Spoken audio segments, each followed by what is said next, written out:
Welcome to KL TV. ఓం నమ శివాయ. శ్రీమాత్రే నమ. జై గురుదత్త. అందరికీ ఆ పరమాత్ముడు ఆశీర్వాదం ఉండాలని కోరుకుంటూ మనస్ఫూర్తిగా ఆ పరమాత్ముని వేడుకుంటున్నాను. జూలై 6వ తారీఖున తొలి ఏకాదశి రాబోతుంది. జూలై 6వ తారీఖున తొలి ఏకాదశి. పరమ పవిత్రమైన ఈ కథలను భక్తి శ్రద్ధలతోటి వినండి. ఆషాఢ శుద్ధ ఏకాదశి తొలి ఏకాదశి అని పేరు.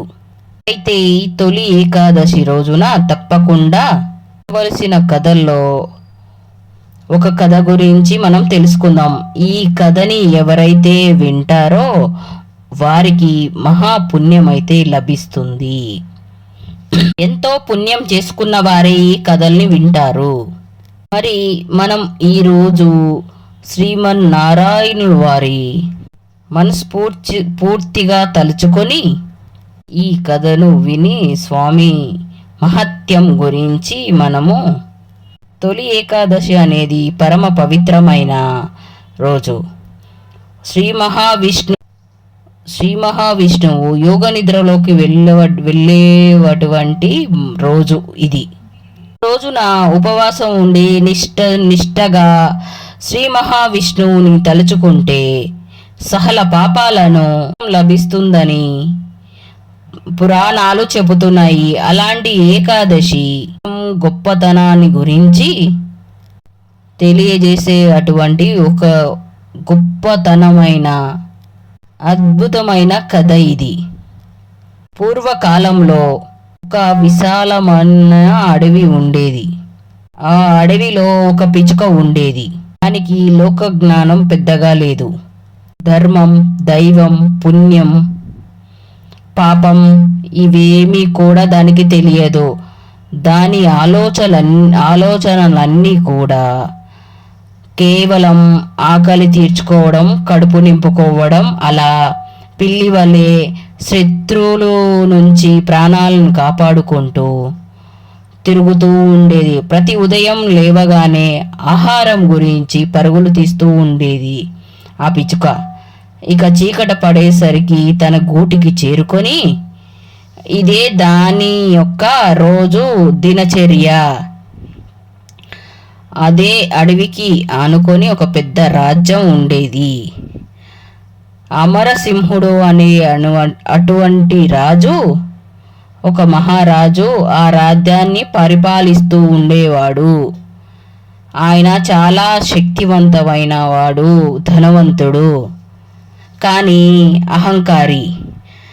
కానీ అతను చేసే దానాలు, ధర్మాలు, పెద్ద పెద్ద యజ్ఞాలు తన మాత్రమే గొప్పవాడుగా నిరూపిస్తాయి అనని, దానివల్లనే మోక్షం లభిస్తుందని ప్రగాఢంగా నమ్మేవాడు ఆ మూర్ఖమైన రాజు. పట్ల దయ, స్వార్థ వంటి సేవల కన్నా తన గొప్పతనాన్ని పట్టుకోవడం కోసం ఎక్కువగా ప్రాధాన్యత ఇస్తూ ఉండేవాడు.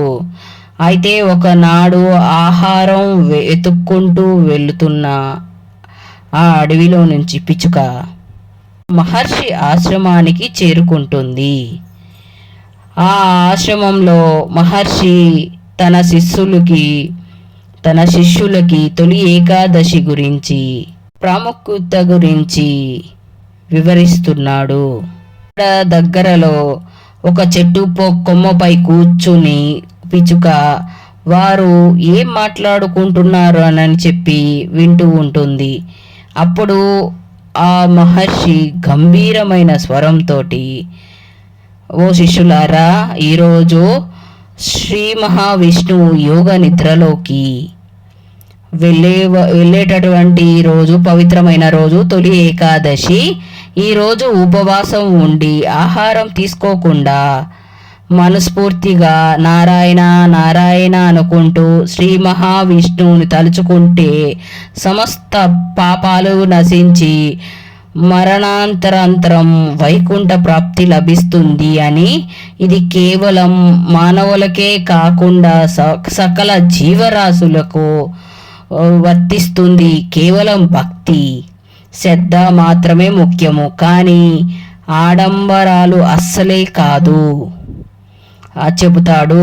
ఆ మాటలన్నీ కూడా ఆ పిచ్చుకకు ఆశ్చర్యం వేస్తుంది. ఈ ఒక్కరోజు ఉపవాసం ఉంటే నిజంగా ఇంత గొప్ప పుణ్యం వస్తుందా? నిజంగా నా జీవితం అంతా కూడా కేవలం ఆహారం కోసమే బతికాను. అయ్యయ్యో, ఎన్నో పాపాలు అంటే ఉంటాయి నాకు.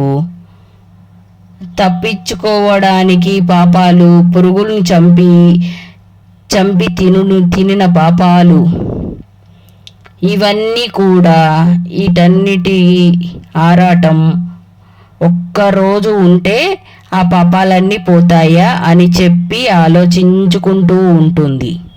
మహర్షి మాటలు తన చిన్న మనసుకి హత్తుకుపోతాయి.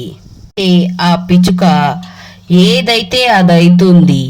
ఈరోజు ఎలాగైనా సరే నేను ఉపవాసం ఉందామని చెప్పి గట్టిగా నిశ్చయించుకుంటుంది. దాంతో అది ఆ తొలి ఏకాదశి రోజున ఏమీ తినకుండా అలాగే ఉపవాసం ఉంటుంది తన జీవితంలో. దాంతో అది ఆ తొలి ఏకాదశి రోజున ఏమీ తినకుండా అలాగే ఉంటుంది. తన జీవితంలో ఎప్పుడు కూడా కడుపు మార్చుకొని ఉపవాసం ఎప్పుడూ కూడా ఉండలేదు. చాలా కష్టంగా అనిపిస్తుంది ఆ పిచ్చుక్కి. ఆ రోజు ఆకలితో అలసటితో దాని ప్రాణాలు విలవిలలాడుతూ ఉంటుంది. అయినా కూడా ఆ మహర్షి చెప్పినటు మాటలు, ఆ యొక్క సకల పాపాలు తొలగిపోతాయి అని ఆ మహర్షి ఆ మాటలను గుర్తు తెచ్చుకొని ఎలాగైనా సరే ఈ వ్రతాన్ని నేను పూర్తి చెయ్యాలి అని పట్టుదలతో ఉంటుంది ఆ పిచ్చుక. అయితే అది ఎందుకో ఇంత పట్టుదలగా ఉందో దానికి కూడా అర్థం కాలేదు. ఏదో తెలియనటువంటి ఒక శక్తి ముందుకు నడిపిస్తూ ఉంటుంది. పగలు గడిచి రాత్రి కూడా గడుస్తుంది. ఆ రాత్రికి బలహీనంగా ఆ చెట్టుపైనే కూర్చొని ఆకలి బాధని మర్చిపోయే అటువంటి నారాయణ నారాయణ అని చెప్పుకుంటూ ఉంటుంది దాని మనసులో. విష్ణుమూర్తి గురించి సరిగ్గా తెలియకపోయినా కూడా ఆ మహర్షి చెప్పినటువంటి మాటలను ఆ పేరునే తలుచుకుంటూ ఉంటుంది. తెల్లవారేసరికి తొలి ఏకాదశి పూర్తిగా ఉపవాసం ఉండి ఆకలి దప్పులకు భరించలేక ఆ పిచ్చుక చివరికి ప్రాణాలు విడుస్తుంది. అదే సమయంలో సరిగ్గా తొలి ఏకాదశి సాయంత్రం అమరసింహుడు అనే అటువంటి మహారాజుకి తీవ్రమైన కడుపు నొప్పి జ్వరం వస్తుంది. ఎంతమంది వైద్యులు వచ్చినా ఆ యొక్క వ్యాధిని నయం చేయలేకపోతుంది. ఆయన ప్రాణాలు కూడా గాలిలో దీపంలాగా కొట్టుకుంటూ ఉంటుంది. ఇక అన్నదాన ధర్మాలు యజ్ఞాలు ఈ రకంగా ఎందుకు ఉంది అని ఆ మహారాజు మనసులో మదన పడుతూ ఉంటాడు. ఆ పిచ్చుక ప్రాణాలు వదిలేసిన తర్వాత ఆకాశం నుంచి ఒక వెలుగు వచ్చి ఆ వెలుగులో విష్ణు దూతలు వచ్చారు. దివ్యమైన వంటి తేజస్తో విష్ణు దూతలు దిగి ఆ పిచ్చుక ముందుకు వచ్చి పిచ్చుక ఆత్మని వారు వైకుంఠానికి తీసుకువెళ్తారు. నేను కేవలం ఒక చిన్న పిచ్చుకుని, నేను కేవలం ఆహారం గురించే ఆలోచించేదాన్ని, నాకెందుకు వైకుంఠ ప్రాప్తి కలిగింది, ఈ వైకుంఠ ప్రాప్తి నాకు ఎలా వచ్చిందని ఆశ్చర్యపోతూ ఉంటుంది. అప్పుడు విష్ణు దూతలు చిరునవ్వుతో ఆ పిచ్చుకకు ఇలా అంటారు, ఓ చిన్నారి పిచ్చుక, తెలియకుండానే పవిత్రమైన రోజు తొలి ఏకాదశి రోజు పూర్తిగా ఉపవాసం ఉన్నావు. అంతేకాకుండా నీకు తెలియకుండా ఉన్న శ్రీ మహావిష్ణు నామాన్ని, నమో నారాయణ అనే నామాన్ని తలుచుకున్నావు. తొలి ఏకాదశి వ్రతాన్ని భక్తితో పట్టుదలతో ఆచరించిన వాళ్ళకి అటువంటి ఫలితం ఇదే.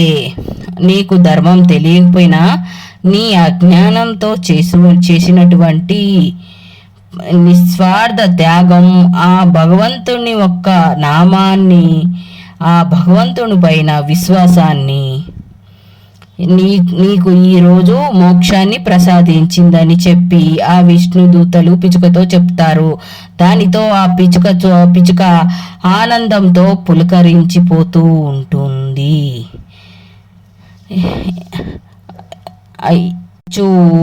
ఇంతసేపు ముచ్చు అంచున ఉన్నటువంటి ఆ అమరసింహుడు ఉన్నటువంటి ఆ మహారాజు కలలో శ్రీ మహావిష్ణువు దర్శనమిస్తాడు.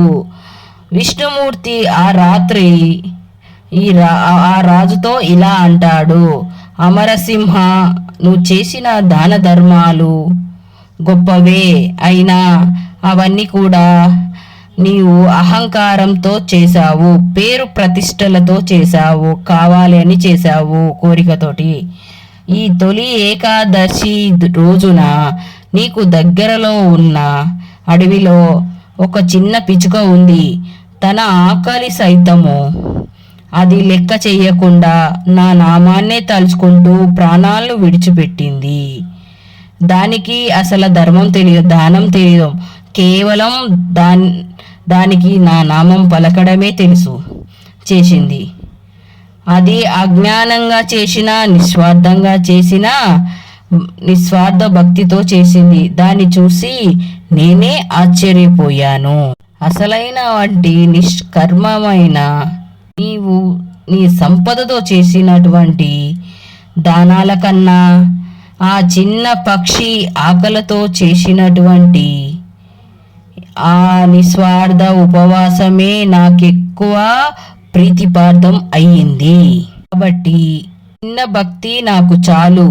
విష్ణువు ఆ రాజుతో చెప్తాడు. కలలో నుంచి మేలుకొని ఆ రాజుకు తన అహంకారం అర్థమవుతుంది. తన అహంకారం వల్ల అధికారం కన్నా నిస్వార్థమైన భక్తి, దయ, కరుణలే స్వామికి నచ్చుతాయి. అవే గొప్పవి అని తెలుసుకుంటాడు. తాను చేసినటువంటి దానాలు, ప్రచారాలు నిజమైన వాటి ఆ రాజులో నిజమైన భక్తి అర్థమవుతుంది ఆ రాజుకి. అప్పటికే ఆ జబ్బు తగ్గడమే కాకుండా ఆయన అంతకుముందు ఉన్నటువంటి ఎక్కువ శక్తి, ప్రశాంతతని పొందుతాడు. అప్పటి నుండి అమరసింహ మహారాజు పరాన్ని విడిచిపెట్టి నిస్వార్థంగా ప్రజలకి సేవ చేయడం ప్రారంభిస్తాడు. తనకు కలిగినటువంటి సంపదను కేవలం తన గొప్పతనం కోసం కాకుండా నిస్వార్థంగా అవసరం ఉన్న వారికి సాయం చేయకూడగా ప్రారంభిస్తాడు. ఈ విధంగా నిజంగా అవసరం ఉన్న వారికి సాయం చేయడానికి ఆయనకి ఉన్నటువంటి సంపదలు కూడా దానం చేస్తాడు. ఆయన రాజ్యంలో పేదలందరూ కూడా ఆదుకుంటాడు. అంతేకాకుండా తొలి ఏకాదశి గొప్పతనాన్ని తెలుసుకొని ప్రతి సంవత్సరం కూడా ఆ వ్రతాన్ని పాటించుకుంటూ రాజ్యంలో కూడా ఆ తొలి ఏకాదశిని తప్పనిసరిగా పాటించాలి అని చెప్పి దండోరా వేయిస్తాడు. అలా ఆయన పరిపాలనలో ప్రజలందరూ కూడా సంతోషాలతో జీవిస్తారు. ఈ కథ ద్వారా మనం తెలుసుకున్నది ఏమిటంటే, నిజమైన దేవభక్తి అనంటే ఏమిటి అంటే ఆడంబరాలలో కాకుండా దాన ధర్మాలలోనే మాత్రమే ఉంటుంది. అదే నిస్వార్థంలో ఉన్నటువంటి అజ్ఞానంతో కూడా ఉన్నటువంటి ఇవన్నీ కూడా స్వామికి పనికిరావు. స్వచ్ఛమైన విశ్వాసంతో ఉన్నటువంటి భక్తి, ప్రేమ, వాటికి స్వామి అంకితమైపోతారంట. కాబట్టి ఈ తొలి ఏకాదశి పరమ పవిత్రమైనది. ఈ దినాలలో మనసులో ఎటువంటి స్వార్థాలు లేకుండా చిన్నపాటి త్యాగము దానము కూడా స్వామికి ఎంతో కూడా ప్రీతికరం. ఎవరైతే ఈ కథని వింటారో కోటి ఉపవాసాలు చేసినా ఫలితం వస్తుంది. సమస్త స్తుభాలు పాపాలను కూడా విముక్తి కలుగుతాయట.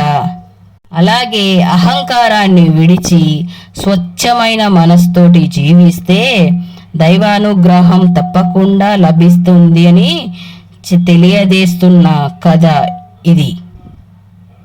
అలాగే ఈ తొలి ఏకాదశి రోజున తులసి పూజ కూడా చేస్తారు. తులసి ఆకులతోటి శ్రీ మహావిష్ణువు పూజ కూడా చేస్తారు. కాబట్టి తులసి చెట్టు యొక్క మహిమ గురించి తెలుసుకుందాము. కోటి జన్మల పుణ్యాన్ని కూడా పొందుదాము. పూర్వము ఒకప్పుడు సత్యభామ శ్రీకృష్ణుడు దగ్గరికి వెళ్ళి, ఓ స్వామి, తులసి మొక్కకు నీరు పోస్తే మంచి జరుగుతుంది అని చెప్పారు కదా, మరి తులసి దగ్గర దీపం పెట్టడం వల్ల ప్రయోజనం ఏంటి అని అడుగుతుంది. అప్పుడు శ్రీకృష్ణుడు సత్యభామకి ఒక కథ చెప్పడం మొదలెడతాడు. దేవి గతంలో దక్షిణాన ఒక పెద్ద నది ఉండేది. ఆ నది ఒడ్డున హరిహరుడు అనే అటువంటి ఒక పేద బ్రాహ్మణుడు ఉండేవాడు. అతను వేదాలు చదివిన ఒక గొప్ప పండితుడు. అయితే అతని దురదృష్టం కొద్దీ పొగరుబోతైన భార్య దొరికింది. ఆమె ఎప్పుడు కూడా ఆయన్ని అవమానిస్తూ కూడా ఉండేది. భర్తతో ప్రేమగా వ్యవహరించేది కాదు. అయితే అతనికి కనీసం అన్నం కూడా పెట్టేది కాదు. అతని ఇంటికి ఎవరైనా చుట్టాలు వచ్చినా కూడా సరే వాళ్ళని కూడా అవమానించి బయటకు తరిమి కొట్టేది. అంతేకాకుండా ఇతరి పురుషులతోటి మాట్లాడుతూ కావాలని ఆ బ్రాహ్మణుడి మానసికంగా కృంగదీస్తూ హింసిస్తూ ఉండేది. అలా తన చూస్తూనే ఉండగానే చెట్టు కింద నిలబడి బట్టలు మార్చుకుంటూ ఉండేది. అయితే ఆ బ్రాహ్మణుడు ఎన్నోసార్లు హెచ్చరించాడు, తన ప్రవర్తన మార్చుకోమని చెప్పాడు. కానీ ఆ బ్రాహ్మణుడి యొక్క భార్య అతని మాటలు అసలే పట్టించుకోలేదు. నీలాంటి వాడిని, అడుక్కు తినేవాడిని పెళ్లి చేసుకొని నేను చాలా పెద్ద తప్పు చేశాను. నీలాంటి వాడితోటి బతికే కన్నా నేను నరకానికి వెళ్ళడమే సుఖంగా ఉంటుంది అని చెప్పి అతనితోటి గొడవ పెట్టుకుంటూ ఉండేది. అయితే అతని భర్త ముందు వ్యభిచారం కూడా చేస్తూ ఉండేది. అలాగే ఆమె ఎంతో కామ జ్వాలలతోటి రగిలిపోతూ ఉండేది. ఆమెను చూసి తన భర్త కూడా ఎంతో బాధపడుతూ ఉండేవాడు. ఎవరినైనా కానీ భగవంతుడు వెంటనే శిక్షించకపోయినా కొన్ని రోజుల తర్వాత అయినా కానీ తప్పకుండా తప్పు చేసిన వాడు ఏదొక రూపంలో ఏదొక విధంగా శిక్షిస్తాడు. అయితే ఆమె ఆ విధంగా ఎప్పుడూ కూడా తన భర్తని అవమానిస్తూ ఉండేది. అయితే ఒకనాడు ఒక అడవిలోకి వెళ్తుంది. అదే అడవిలో ఒక భయంకరమైన వంటి పులి తిరుగుతూ ఉంటుంది. ఆ పులి చూపు ఆ బ్రాహ్మణ స్త్రీ మీద పడుతుంది. వెంటనే ఆమెని తినడానికి ఆ పులి పంజను విసురుతుంది. అయితే ఆ బ్రాహ్మణ మహిళ ఆ పులిని చూసి ఎంతో భయపడిపోతుంది. ఆ పులిని వేడుకుంటుంది, తనని దయతో వదిలిపెట్టమని వేడుకుంటూ ఉంటుంది. అందుకని ఆ పులి ససేమేరా అని ఒప్పుకోలేదు. ఈరోజు నాకు ఆహారంగా మారిపోవాలి అని అంటూ ఆ యొక్క ప్రకృతి నా దగ్గరికి పంపించింది అని చాలా గొప్పగా చెబుతుంది ఆ పులి. అప్పుడు ఆ పులి మాట్లాడుతుండడం చూసి ఆ మహిళ ఎంతో ఆశ్చర్యపోతుంది. నీవు సాదాసీదా పులి కాదు, నువ్వెవరో చెప్పు, ఆ పులిని ప్రశ్నిస్తుంది. ఆమెని చంపి తినడం మానేసి ఆ పులి తన జీవిత కథని చెప్పడం మొదలుపెట్టింది. ఆ పులి అదేమిటంటే, ఓ స్త్రీ చూడు, నీలాంటి పాపాత్ములైన నీలాంటి పాపం పనులు చేసే వంటి ఎప్పటికి కూడా భగవంతుడు ఇడిచిపెట్టడు. అయితే నా గురించి అడిగావు కాబట్టి నేను నీకు నా కథ గురించి చెప్తాను, విను, శ్రద్ధగా విను అని చెప్పి ఆ పులి తన పూర్వజన్మ గురించి చెప్పడం మొదలుపెట్టింది. ఒకప్పుడు దక్షిణ దిశ తీరంలో నది ఉండేది. అక్కడ ఒక బ్రాహ్మణుడు నివసిస్తే ఉండేవాడు. ఎన్నో పుణ్యాలు చేసుకొని ఆ బ్రాహ్మణుడు కడుపున నేను పుట్టాను. అయితే ఆ బ్రాహ్మణుడు సద్గుణాలు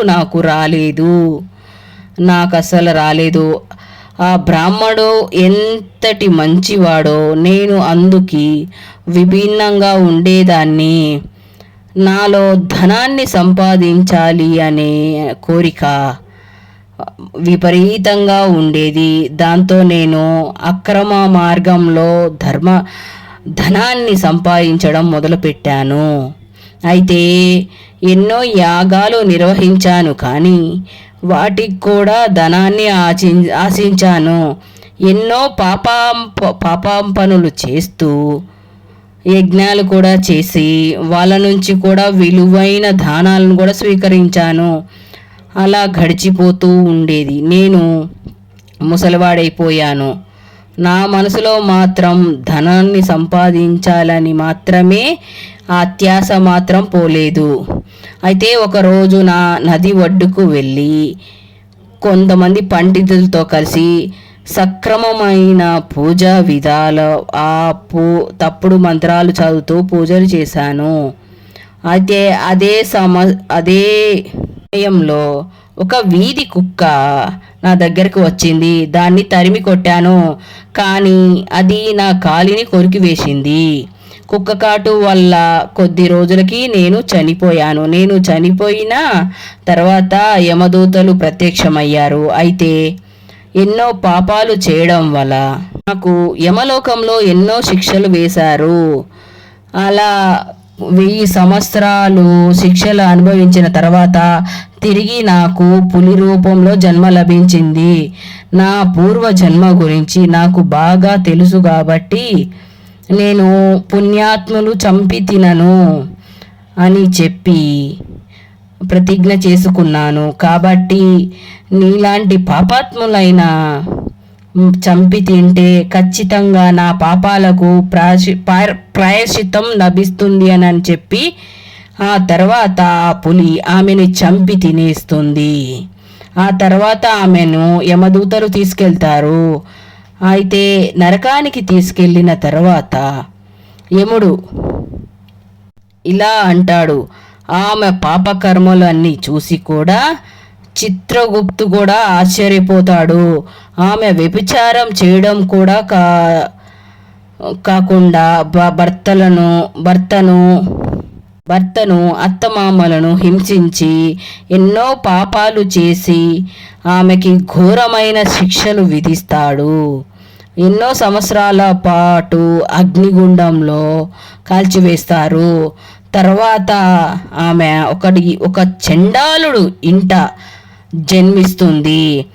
ఎలాంటి దాన ధర్మాలు, హిందూ సాంప్రదాయాలు తెలియనటువంటి ఆ ఇంట్లో పోవడం వల్ల ఆమెకి 20 సంవత్సరాలు వచ్చేంత వరకు ఎన్నో అవస్థలు పడుతూ బతుకుతుంది. ఆ తర్వాత ఒక నది ఒడ్డుకు వెళ్ళినప్పుడు అక్కడ కొంతమంది స్త్రీలు తులసి మొక్క ముందు దీపం ముట్టించడం చూస్తుంది. ఆడవాళ్ళందరూ కూడా తులసి మొక్కకి ఎందుకు పూజలు చేస్తున్నారో అని చెప్పి ఎంతగానో ఆశ్చర్యపోతూ వాళ్ళని ఆ వివరాలని తెలుసుకుంటుంది అడిగి. తులసిని పూజించడం వల్ల తన సర్వ పాపాలు తొలగిపోయి తెలుసుకొని ఆమె కూడా తులసి ముందు దీపం పెట్టడం ప్రారంభించింది. అలా రోజులు గడిచిపోతూ ఉండగా ఒకనాడు అనుకోకుండా అనారోగ్యం వస్తుంది. నిమిషాల్లో ఆమె చనిపోయిన తర్వాత ఆమె ఆత్మను నరకానికి తీసుకువెళ్ళడానికి యమదూతలు వస్తారు. ఆమెని నరకానికి తీసుకుని వెళ్తూ ఉండగా వైకుంఠ ద్వార పాలకులు యమదూతల దగ్గరికి వచ్చి అడ్డుకుంటారు. మమ్మల్ని ఎందుకు అడ్డుకుంటున్నారు అని యమదూతలు వైకుంఠ ద్వారపాలకని ప్రశ్నిస్తే, అందుకని ఆ ద్వారపాలకులు ఈ మహిళని ఎన్నో సంవత్సరాల పాటు తులసి దగ్గర దీపం ముట్టించింది చేసింది. ఆమె చేసుకున్నటువంటి సర్వ పాపాలు, జన్మ జన్మ పాపాలు కూడా తొలగిపోయాయి అని చెప్పి ద్వారపాలకులు చెబుతారు. తులసి మొక్కని పూజిస్తే అలాంటి ఫలితం ఉంటుందని చెప్పి తెలియనటువంటి ఆ యమదూతలు ఆశ్చర్యపోతూ మరిన్ని వివరాలు అడుగుతారు. అప్పుడు ఆ వైకుంఠ ద్వారపాలకులు తులసి గురించి చెప్తారు. చూడండి, ఈ యొక్క తులసి నిజంగా నారాయణుడికి ఎంతో ప్రీతికరమైనది. ఎవరైతే తులసి కోట ముందు దీపం వెలిగిస్తూ ఉంటారో వాళ్ళకి సర్వ సౌఖ్యాలు కలుగుతాయి అని చెప్పి, వాళ్ళ పాపాలు కూడా తొలగిపోతాయి అని, అంతేకాకుండా తులసి మొక్కని ఎవరైతే పూజిస్తూ ఉంటారో వారికి శ్రీ మహావిష్ణువు అనుగ్రహం సంపూర్ణంగా లభిస్తుంది అని చెప్తారు.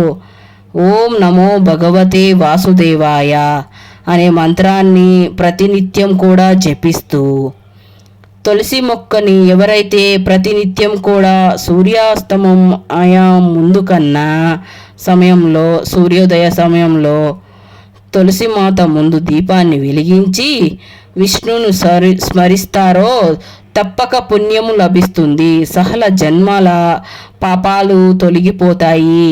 వ్యభిచారం చేస్తూ భర్తని హింసిస్తూ ఈ స్త్రీ ఏ విధంగా అయితే తన కర్మఫలం నుంచి తప్పించుకుందో అదే విధంగా తులసి మాతకు పూజించి గౌరవిస్తే ఎంతో శుభం కలగడం కాకుండానే కూడా శాంతి సౌఖ్యాలు కూడా లభిస్తాయి.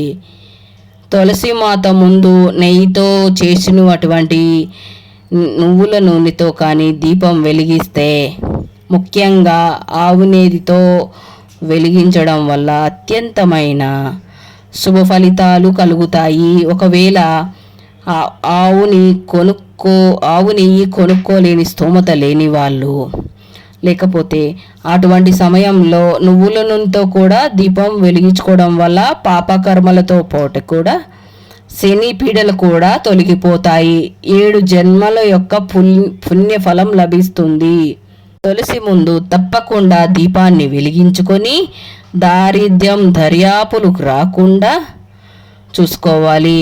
ఇంట్లో ఎప్పుడు కూడా సుఖ సంతోషాలు వెళ్ళి విరిసేలాగా చూసుకోవాలి. ఇప్పుడు మరొక కథ గురించి తెలుసుకుందాం. మరొక కథ గురించి తెలుసుకుందాం. పాండవుల అగ్రరాజుడైన శ్రీకృష్ణుని చూసి, ఓ కృష్ణ జనార్దన, ఆషాఢ మాసం శుక్లపక్షంలో వచ్చే ఏకాదశి పేరు ఏమిటి? ఆచరించే పద్ధతి ఏమిటి? ఆచరించే వాటి ఫలితాలు అని ప్రశ్నిస్తాడు. దానికి శ్రీకృష్ణుడు ధర్మరాజు తోటి ఇలా చెప్తాడు. ఓ ధర్మానందన, ఒకనాడు నారదుడు బ్రహ్మను ఇదే ప్రశ్న అడిగాడు. ఆ వివరాల గురించే ఇప్పుడు నేను నీకు చెబుతాను, విను అని ఇలా చెప్పసాగాడు శ్రీకృష్ణుడు. ఓ ధర్మనందన, నారదుడు తన తండ్రిని సమీపించి ఆషాఢమాసం శుక్లపక్షంలో వచ్చేటువంటి ఏకాదశి, ఆ ఏకాదశి పేరు ఏమిటి? విష్ణు ప్రీతార్థమై ఆ ఏకాదశి వ్రతాన్ని విష్ణు ప్రీతార్థమై ఆ ఏకాదశి వ్రతం యొక్క విధానాన్ని నాకు తెలియజేయమని ప్రశ్నిస్తాడు. అది విన్నటువంటి బ్రహ్మదేవుడు అతనితో ఓ నారద, ఏకాదశి అటువంటి వ్రతము అంత పవిత్రమైన వ్రతము వేరే ఒక్కటి ఎక్కడ కూడా ఉండదు. సమస్త పాపాలను కూడా నశింప చేయడానికి మనిషి తప్పనిసరిగా ఏకాదశి వ్రతాన్ని పాటించాలి.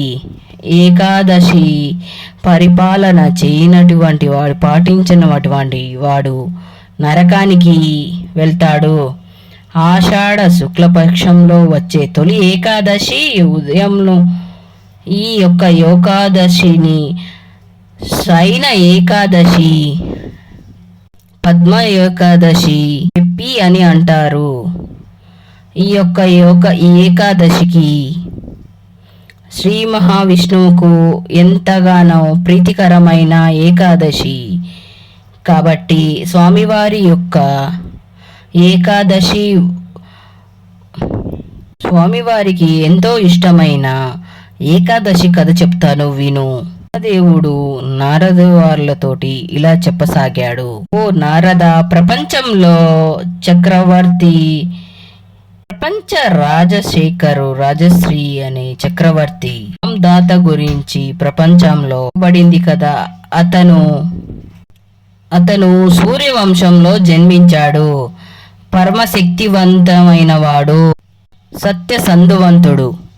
ఆయన ప్రజల్ని కన్న బిడ్డల్లాగా పరిపాలిస్తూ ఉండేవాడు. అతని రాజ్యంలో కరువు కాటకాలు ఉండేవి కావు. ఎటువంటి రోగం అటువంటిది కాదు. ప్రజలందరూ సంతోషంగా జీవిస్తూ సమృద్ధిగా ఉండేవారు. అయితే అతనికి ఆ యొక్క కోశాగారంలో సంపాదన ఎప్పుడూ కూడా అధర్మమైన సంపాదన ఉండేది ఎప్పుడు కాదు. అంత మంచివాడు. ఆ ప్రకారంగా ఆ రాజు ప్రజలందరి కూడా ఆనందంగా ఉండేలాగా చేస్తూ ఉండేవాడు. కొన్ని సంవత్సరాలు వర్షాలు కురవలేదు. ప్రజలందరూ కూడా ఆకలితోటి పీడితులు చింతావింతులై ఉన్నారు. ఆహార కొరత వల్ల కలిగి ఉండడం వల్ల ఆ దుఃఖ ఫలితంగా యజ్ఞయాగాదులు యథావిధిగా నిలిచిపోయాయి. ప్రజలందరూ కూడా రాజు దగ్గరికి వెళ్ళి అతనితో ఇలా అన్నారు. రాజా, మేము చెప్పేది శ్రద్ధగా ఆలకించండి. శాస్త్రాలలో నారం అంటే జలం చెప్పబడింది కదా. మరి భగవానుడు దాంట్లో వసించేవాడు కాబట్టి నారాయణుడు అయ్యాడు. మేఘ రూపంలో అతను వర్షం కురియటకు అతని ఒక్కడే కారణం కాబట్టి వర్షం వల్ల ధాన్యం పండించగలము. ప్రస్తుతం ఈ ప్రజలు మేమే తోచక ఎంతగానో బాధపడుతూ ఉన్నాము. కాబట్టి ఓ రాజోత్తమ, ఈ పరిస్థితికి ఏదో ఒక పరిష్కారం కనుక్కొని మాకు తిరిగి శాంతిని సమృద్ధిని ప్రసాదించండి అంటూ వేడుకుంటారు. ప్రజలు మాట విన్నటువంటి ఆ రాజు వారితో ఇలా చెప్తారు. మీరు చెప్పింది కూడా నిజమే. అన్నం పరబ్రహ్మ స్వరూపం. జీవులందరూ కూడా అన్నంపై ఆధారపడి జీవిస్తూ ఉంటారు. రాజు చేస్తున్నటువంటి పాపాలు, రాజు అతని ప్రజలు కష్టాలు పాలవుతారనని పురాణాలలో చెప్పబడింది. కాబట్టి నేను చేసినటువంటి దోషం ఏమిటో తెలియదు కాబట్టి నా బుద్ధితో నేను తెలుసుకోలేకపోతున్నాను. అయినా నా ప్రజలైన మీకోసము నేను ఏదో ఒకటి చేస్తాను అని చెబుతాడు. ఈ విధంగా పలికి ఆ రాజు ఆ మాంధాత ముఖ్య సైన్యాన్ని తీసుకొని బ్రహ్మణకు నమస్కరించి అరణ్యంలోకి ప్రవేశిస్తాడు. అలా మాంధాత నిత్యం కూడా ఋషి ఆశ్రమాలని సందర్శిస్తూ అడవిలో తిరుగుతూ ఉన్నప్పుడు అదృష్టశాతంగా బ్రహ్మ తనయుడు అయినటువంటి అంగీరుషి మునిని కలుస్తాడు. బ్రహ్మ తేజస్తో వెలిగిపోతూ ఆ అంగీష ఋషి తన తేజస్సుతో అంగీరస ముని తన తేజస్సుతోటి నలుదిక్కుల ప్రకాశిస్తూ ఉంటారు. రాజు ఆయన్ని చూడగానే తన యొక్క వాహనం నుంచి కిందికి దిగి పాదాభివందనాలు చేస్తారు. ఆ ఋషి ఆ రాజుని ఆశీర్వదిస్తాడు. తర్వాత ఆ ఋషుడు రాజుగారిని క్షేమ సమాచారాలని అడుగుతాడు. ఓ ఋషి, 3 సంవత్సరాల నుంచి వర్షాలు పడతలేవు చెప్పగా మా ప్రజలందరూ కూడా అనేక కష్టాలు పాలు అవుతూ ఉన్నారు. మా కరువు కాటకాలకి కారణం ఏమిటో తెలుస్తలేదు. తన ప్రజలు సుఖశాంతులు పొందాలి అంటే తెలియజేయమని ప్రాధేయపడుతూ ఉంటాడు. అలా మాందాత మాటలు విన్నటువంటి ఆ యొక్క అంగీర మహర్షి ఈ సత్యయుగం, అన్ని యుగాల సర్వోత్తమైన యుగం. ఈ యుగంలో జనులందరూ కూడా పరమపదంలోనూ ధర్మం 4 పాదాల మీద నడుస్తూ ఉంటుంది. ఈ యుగంలో పరబ్రహ్మ ఆరాధనలో ఉంటారు. ధర్మం 4 పాదాల మీద నడుస్తూ ఉంటుంది. బ్రాహ్మణులు తప్ప ఈ యుగంలో ఎవరు కూడా తపస్సు చేయకూడదు. ఈ నియమం ఉన్నప్పటికీ ఒక శూద్రుడు మీ రాజ్యంలో తపస్సు చేస్తూ ఉన్నాడు. ఆ యొక్క అధర్మము యొక్క ప్రవర్తనం కారణం వల్ల మీ రాజ్యంలో కరువు సంభవించింది. కాబట్టి అతన్ని వధించి శాంతి సమృద్ధులని వర్ధిల్లేలాగా కానీ తపోతిష్ఠుడు అయిన ఆ అమాయకుడిని వధించడం సాధ్యము అని, అందువలన నాకు ఏదైనా సులభమైన మార్గము పరిష్కారం చెప్పండి. మాందాత మహారాజు ఆ యొక్క అంగీర మహర్షిని ప్రార్థిస్తాడు. అయితే ఆ ఋషి, రాజా విను, ఆషాఢ శుక్లపక్షంలో వచ్చేటటువంటి పద్మ ఏకాదశి ఈ వ్రతాన్ని నువ్వు పాటించు. ఆ వ్రత ప్రభావం వల్ల నీ రాజ్యంలో తప్పకుండా వర్షాలు కురుస్తాయి.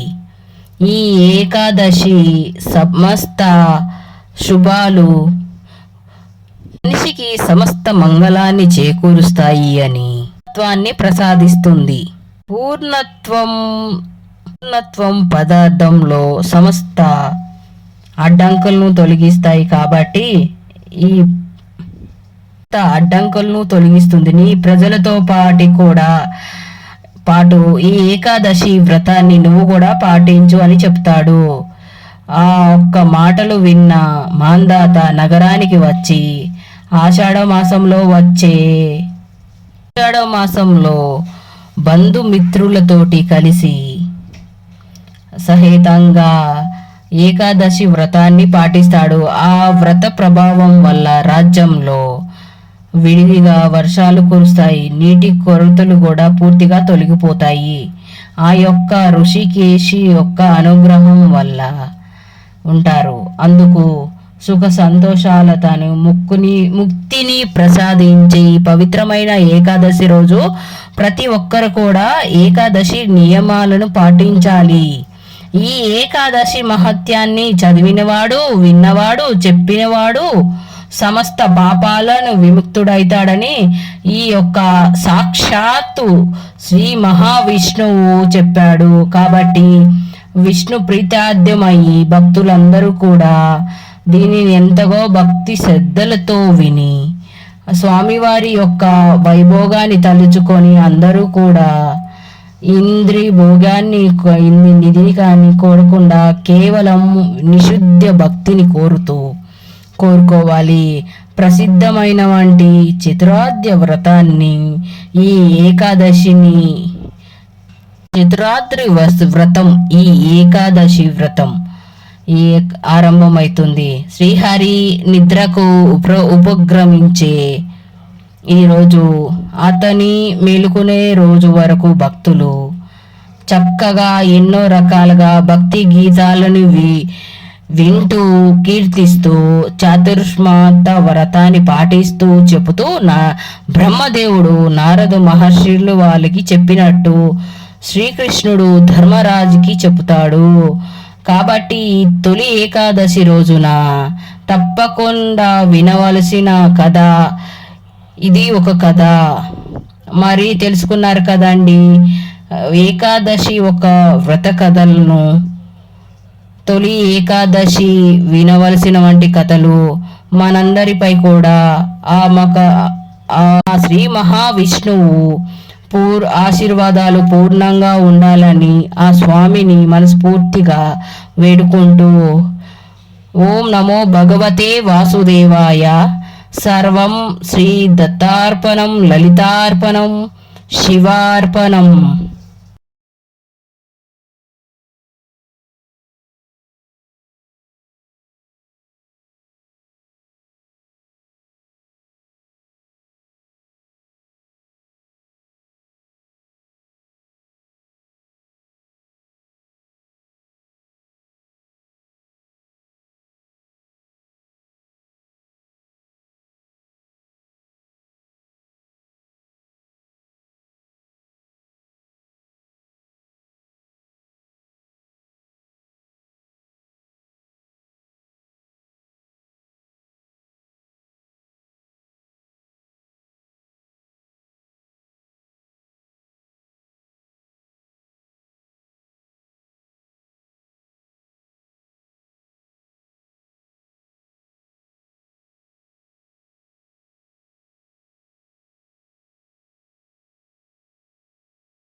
If you like this video, please like, share, subscribe.